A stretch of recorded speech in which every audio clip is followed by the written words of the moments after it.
L'une des faiblesses de la théorie de l'enlèvement avant la mort est qu'elle présume que les élus mentionnés dans Matthieu 24-22 sont les saints vivant dans l'âge de l'Église. Ces saints pourraient tout aussi bien être des individus sauvés pendant la tribulation de 7 ans. En fait, Jésus dit à ceux qui fuient la persécution de l'Antéchrist de prier pour que leur fuite ne se produise pas le jour du sabbat, Matthieu 24-20. Puisque l'Église n'est pas soumise à la loi mosaïque et qu'elle ne respecte pas le sabbat, les paroles de Jésus ne peuvent pas s'adresser à l'Église.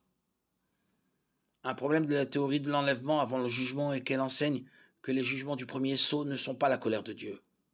L'Écriture montre que c'est l'agneau qui ouvre les sceaux, Apocalypse 5, 5, 6, 1. Aucun autre homme n'est jugé digne de les ouvrir, Apocalypse 5, 3, 4. Il semblerait donc qu'il ne s'agisse pas des jugements de l'homme, mais de ceux de Dieu. La tribulation commence lorsque Jésus ouvre le premier sceau, et à partir de ce moment, la colère de Dieu s'abat sur un monde pécheur. Une faiblesse de la théorie de l'enlèvement avant le jugement est partagée par les autres théories. La Bible ne donne pas de ligne temporelle explicite concernant les événements futurs.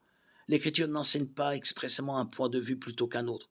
Et c'est la raison pour laquelle nous avons une diversité d'opinions concernant la fin des temps et une certaine variété sur la manière d'harmoniser les prophéties qui s'y rapportent.